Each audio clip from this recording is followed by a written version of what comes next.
You signed up for marketing. You imagined campaigns, billboards, Super Bowl ads. Your professor walked in, opened a slide that said the 4 P's of marketing: price, product, place, promotion. You wrote it down. You put it in your notes. You probably forgot it by Thursday. Here is the thing nobody told you. Those 4 P's built every billion-dollar brand you have ever heard of. Apple used them. Nike used them. McDonald's used them. And you learned them in 45 minutes and moved on. That was a mistake. 17 minutes. The whole marketing degree. Let's go. Chapter 1. What marketing actually is. Most people think marketing is advertising. That is wrong. Marketing is not what you say about your product. It is everything about your product, including whether it should exist. Philip Kotler called it the science and art of exploring, creating, and delivering value to satisfy the needs of a target market at a profit. Science. Art. Profit. Not vibes. Not aesthetics. Not whatever looks good on Instagram. In 1960, Theodore Levitt published Marketing Myopia in the Harvard Business Review. His argument: railroads did not fail because people stopped traveling. They failed because railroads thought they were in the railroad business instead of the transportation business. They defined their product instead of their customers' need. That paper changed how every business school on earth teaches marketing. So before anything else, marketing starts with the customer, not the product. Chapter 2: Market Research and Consumer Behavior. You cannot sell to someone you do not understand. Market research is the systematic process of collecting, analyzing, and interpreting information about a market. There are 2 types. Primary research: you gather the data yourself. Surveys, interviews, focus groups, observations. Secondary research: you use data someone else already collected. Census data, industry reports, competitor websites. Consumer behavior is the study of how individuals make decisions to spend their resources on consumption-related items. It is not logical. Humans are not rational buyers. We are emotional buyers, who then use logic to justify what we already decided. Abraham Maslow explained part of this in 1943. His hierarchy of needs: physiological, safety, love, esteem, self-actualization. Every product in history targets at least one of these levels. Nike sells shoes, but really Nike sells esteem. McDonald's sells food, but really McDonald's sells consistency, safety for your taste buds in an unpredictable world. Marketers who understand this do not compete on features. They compete on feelings. The dark side: this same framework was used to design cigarette advertising in the 1950s. They sold freedom, independence, identity. It worked. 40% of American adults smoked by 1965. Understanding consumer psychology is power. The question is always, power used for what? Chapter 3: Segmentation, Targeting, and Positioning. You cannot market to everyone. Trying to is the fastest way to reach no one. STP is the framework that fixes this. Segmentation: dividing a market into distinct groups of buyers who might require separate products or marketing approaches. You segment by demographics: age, income, gender, education. By psychographics: values, attitudes, lifestyles. By behavior: purchase frequency, brand loyalty, usage rate. By geography: region, climate, urban versus rural. Targeting: evaluating each segment's attractiveness and selecting one or more to enter. Not all segments are worth pursuing. A segment needs to be measurable, substantial, accessible, differentiable, and actionable. Positioning: arranging for a product to occupy a clear, distinctive, and desirable place in the minds of the target consumer. Al Ries and Jack Trout wrote Positioning: The Battle for Your Mind in 1981. Their core insight: your brand does not exist in your factory or your office. It exists in the consumer's mind. Volvo positioned itself as the safe car. For 30 years, they owned that word. FedEx positioned itself as overnight delivery guaranteed when it absolutely, positively has to be there overnight. They did not compete on price. They owned a category in people's heads. Positioning done right means the consumer thinks of you first and no one else second. Chapter 4: The Marketing Mix, the 4 Ps. E. Jerome McCarthy introduced the 4 Ps in 1960. Kotler made them famous. Every marketing class starts here. Product: anything offered to a market to satisfy a need or want. Products have a life cycle: introduction, growth, maturity, decline. At introduction, you spend more than you earn. At maturity, you print money. At decline, you either reinvent or die. Kodak hit maturity in the 1990s. By 2012, they had filed for bankruptcy. They invented the digital camera in 1975 and buried it to protect film sales. Price: the amount the customer pays. But price is not just a number, it is a signal. High price signals quality. Low price signals accessibility. The wrong price destroys everything else. Tiffany & Co. tried to add a cheaper line in the 1990s. Sales collapsed even on the expensive stuff. The cheap products poisoned the brand. Place: where and how the product reaches the customer. Distribution channels, logistics, retail versus direct. Amazon's entire advantage was place. Lower cost distribution at scale. Everything else followed. Promotion: all the activities that communicate the product to the target segment. In 2023, global advertising spending hit $874 billion. But here is the pattern the data shows. Companies that cut advertising during recessions lose market share that takes years to recover. The 4 Ps are not a checklist. They interact. A luxury price with mass market placement creates a contradiction. A brilliant product with no promotion dies in silence. Chapter 5: Digital Marketing and the New Rules. Everything changed in 1994.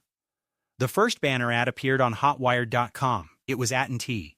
It said, "Have you ever clicked your mouse right here? You will. Click-through rate, 44%.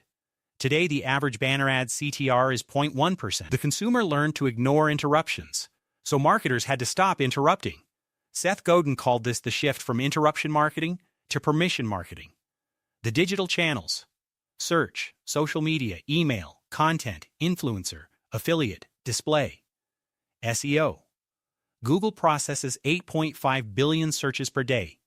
Being on page 1 is worth everything. Page 2 is a burial ground. Content marketing: creating valuable content to attract and engage a defined audience. Red Bull does not sell energy drinks.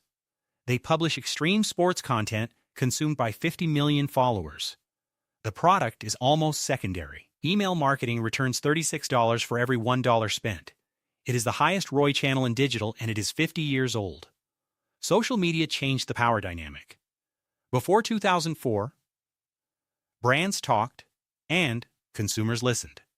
After Facebook, consumers talk and brands beg to be heard. In 2023, 92% of consumers trust peer recommendations over brand advertising. Word of mouth became the most powerful marketing channel in history, and it is free.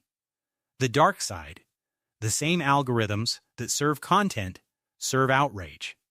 Anger travels 6x faster than positive content on social media. Chapter 6: Branding and Brand Equity. A brand is not a logo.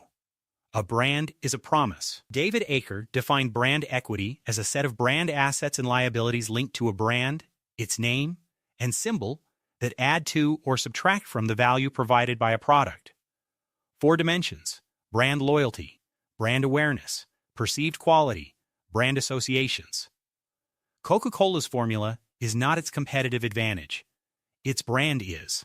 In the 1985 New Coke disaster, Coca-Cola changed their formula after taste tests showed consumers preferred the new version. Consumers revolted. Not because of taste, because of identity. Coke was not a drink. It was part of who they were. The lesson: when a brand is strong enough, the product itself becomes secondary. Kevin Lane Keller built on this with the brand resonance model. Who are you? What are you? What do I think of you? What do I feel about you? What connection do I want with you? Every strong brand answers all 5 questions in the consumer's mind. Brand equity translates directly into financial value. In 2023, the Apple brand alone was valued at $516 billion. The brand. Not the products, not the factories, not the patents, the brand. That is what marketing builds when it works. Chapter 7: Marketing Strategy and Analytics. Strategy is choosing what not to do. Michael Porter's competitive strategies: cost leadership, differentiation, or focus. You pick one. Companies that try to do all three fail at all three. Walmart chose cost leadership. Everything in their supply chain optimized for cost. Apple chose differentiation. They charge premium prices for products competitors could replicate. The difference is perception, experience, and brand. Marketing analytics is the practice of measuring, managing, and analyzing marketing performance to maximize effectiveness. Key metrics: customer acquisition cost, customer lifetime value, return on marketing investment, net promoter score, conversion rate. The KELV to CAC ratio is one of the most important numbers in modern marketing. If it costs $100 to acquire a customer who spends $1,000 over their lifetime, that is a ratio of 10 to 1. Exceptional. If it costs $200 to acquire a customer who spends $150 total, you are losing money on every customer you gain. Many startups failed in the 2010s because they optimized for user growth without measuring lifetime value. The future of marketing is data. But data without context is noise. The best marketers in 2026 are the ones who can read a spreadsheet and tell a story. Chapter 8: The Marketing Funnel and Customer Journey. You have been marketed to your entire life. Every purchase, the expensive ones, the impulsive ones, the ones you regret, followed the same invisible path. Marketers call it the funnel. Once you see it, you cannot unsee it. Elias St. Elmo Lewis mapped it in 1898: awareness, interest, desire, action. The IDA model: 126 years later, it still drives every campaign on Earth. Awareness: the customer learns you exist. In 2023, companies spent $874 billion just here. Interest: they engage. Desire: they want it specifically. Action: they buy. The average e-commerce conversion rate is 2.5%. That means 97 out of 100 people who reach the action stage do not act. The modern funnel extends past the sale. Loyalty, advocacy, retention. Acquiring a new customer costs 5 to 25 times more than keeping one. A 5% retention increase can raise profits by 95%. Most companies spend 80% of their budget at the top. Most profit is at the bottom. That mismatch is one of the most expensive errors in business. Amazon understood this.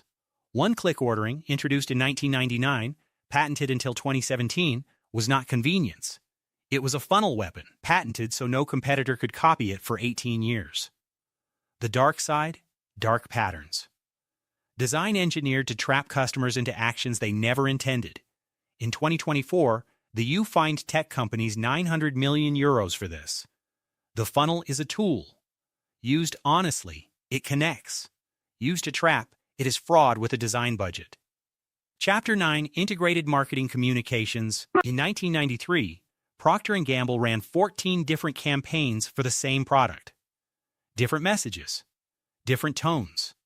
Their own team could not agree on what the brand stood for. That problem had a name: Integrated Marketing Communications.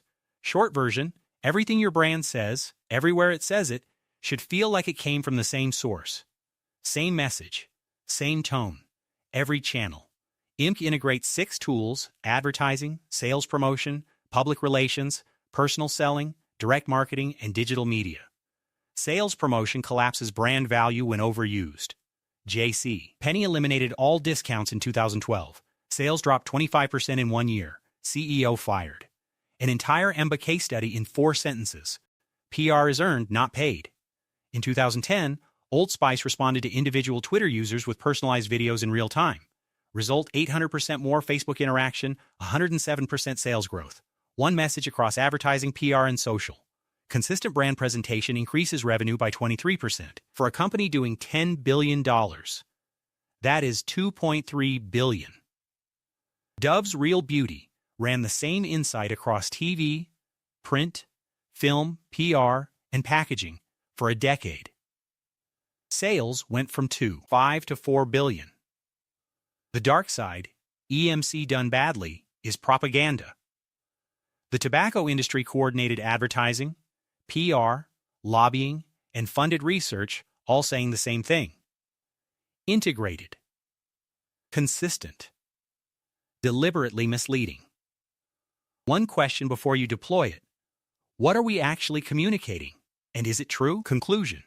Marketing is the reason you buy things you do not need, at prices higher than they should be, from brands you feel loyal to for reasons you cannot fully explain.